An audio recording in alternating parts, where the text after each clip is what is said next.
Magandang umaga sa ating lahat. Saan man panig ng buong mundo, mga nanonood at nakikinig ngayon. Atin naman pakinggan ang mabuting balita ng Panginoon ayon kay San Marcos.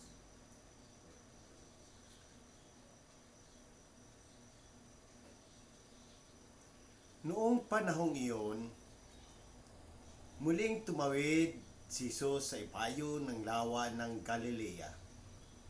Nakasakay sa bangka. Nasa baybay pa siya ng lawa ay pinagkalimpumpunan na siya ng maraming tao. Dumating ang isang lalaking nangangalang Jairo, isang tagapamahala ng sinagoga.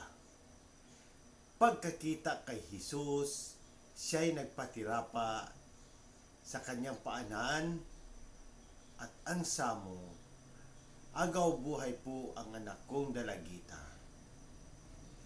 Kung maaari, sumama kayo sa akin at ipatong ninyo sa kanya ang iyong kamay upang siya'y gumaling at mabuhay.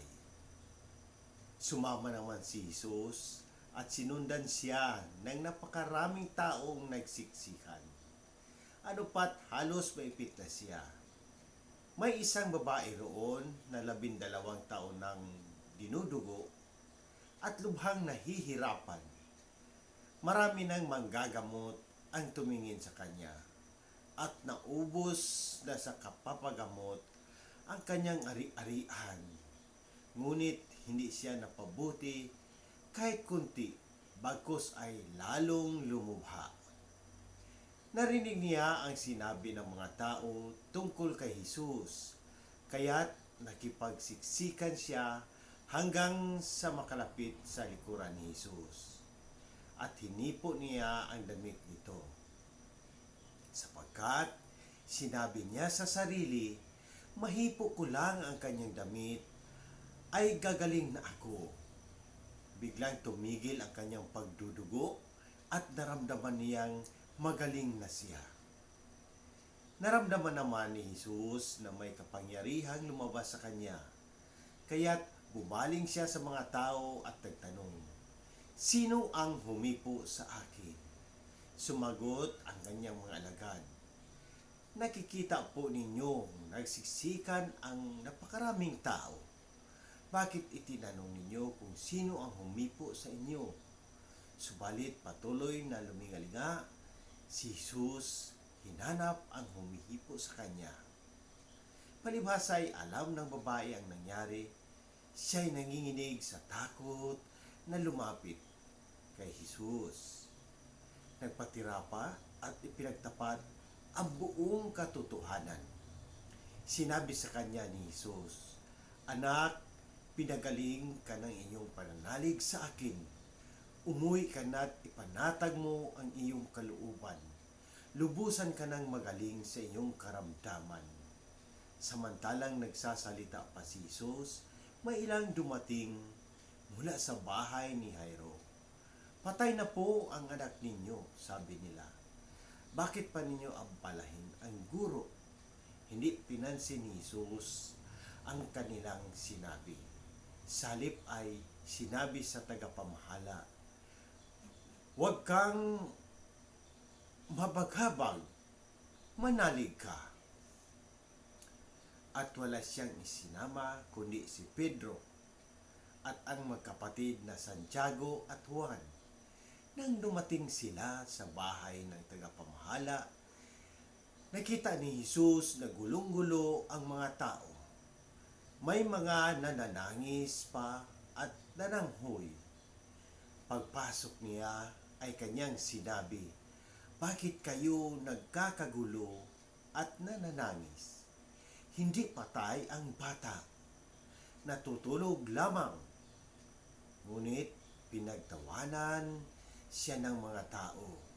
Pinalabas niya ang lahat maliban sa ama't ina ng bata at sa 3 alagad. At sila'y pumasok sa kinaroonan ng bata.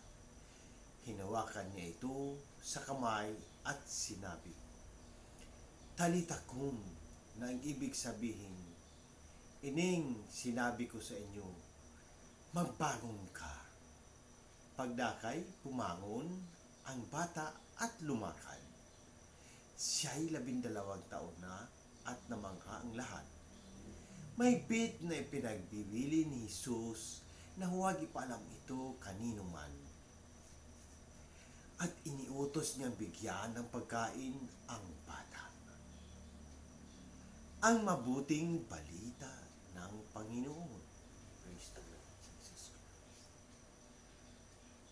Pagnilayan natin bilang Romano Katoliko, ang mabuting balita ngayon ay naglalahad ng dalawang kahangahangang kwento ng pagpagaling ni Jesus.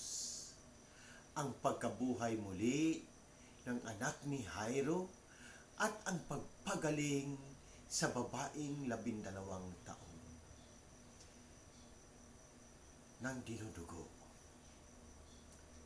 Parehong nagpapakita ng kapangyarihan ni Jesus at ng malalim na pananampalataya ang mga taong lumapit sa Kanya. Ang pananampalataya ni Jairo. Si Jairo ay isang tagapamahala ng sinagoga at lumapit kay Jesus na puno ng pag-asa at pananampalataya. Sa kabila ng desperadong kalagayan ng kanyang anak na agaw buhay ang kanyang pagpapakumbaba at pagtiwala kay Jesus ay isang halimbawa na tunay na pananampalataya. Kahit na sinabi ng mga tao na patay na ang kanyang anak, hindi siya nawalan ng pag-asa. Sinabi ni Jesus sa kanya, huwag kang mabagabag. Manali ka.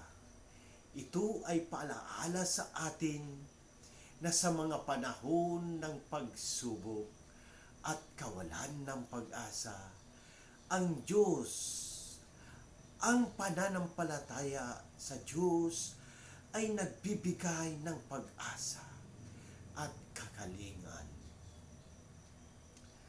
Pananampalataya ng babae. Ang babae na 12 taon ng dinudugo ay isa pang halimbawa ng matinding pananampalataya sa kabila ng kanyang matagal ng pagdurusa at kawalan ng pag-asa sa mga manggagamot na natili siyang naniniwala na kahit mahawakan lamang ang damit ni Jesus ay kagaling siya. Ang kanyang pananampalataya ay nagdala ng kagalingan. Anak, pinagaling ka ng iyong pananalig sa akin. Umuwi ka. Ipanatag mo ang iyong kalooban. Lubusan ka ng magaling sa iyong karamdaman. Ito ay nagpapakita na ang pananampalataya kahit gaano kaliit o simple ay may kapangyarihang magdulot ng himala. Kapangyarihan at awa ni Jesus. Sa parehong kwento, makikita natin ang kapangyarihan ni Jesus na magbigay ng buhay at pagpapagaling. Subalit, higit pa rito, makikita rin natin ang kanyang awa at pagmamahal sa mga tao. Si Jesus ay hindi lamang tagapagpagaling, kundi siya rin ay nagmamalasakit at nagmamahal sa bawat isa sa atin. Ang kanyang mga salita, talita kum, ay nagpapakita ng kanyang malasakit at malasakit sa itaas. Muli ang bata mula sa kamatayan.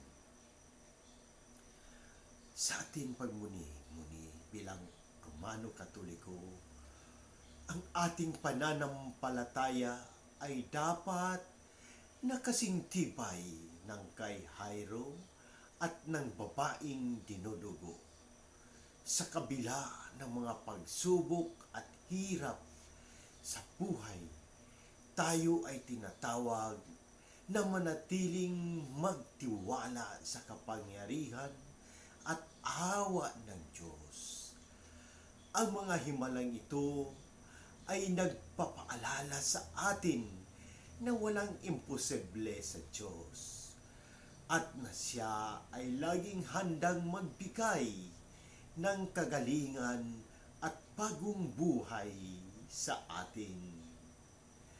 Ang ating pagsunod kay Jesus ay nangangahulugang pagtiwala sa Kanya sa lahat ng oras, lalo na sa mga panahon ng kawalan ng pag-asa. Tayo rin ay tinatawag na maging mga saksi ng Kanyang pagmamahal at kapangyarihan sa ating buhay, upang maipahayag natin ang Kanyang kabutihan sa iba. Sa ating mga panalangin at gawain, naway lagi nating alalahanin na ang pananampalataya natin ay may kakayahang magdulot ng himala at ang pagmamahal ni Jesus ay walang hanggan. Sa muli, sa Diyos ang papuri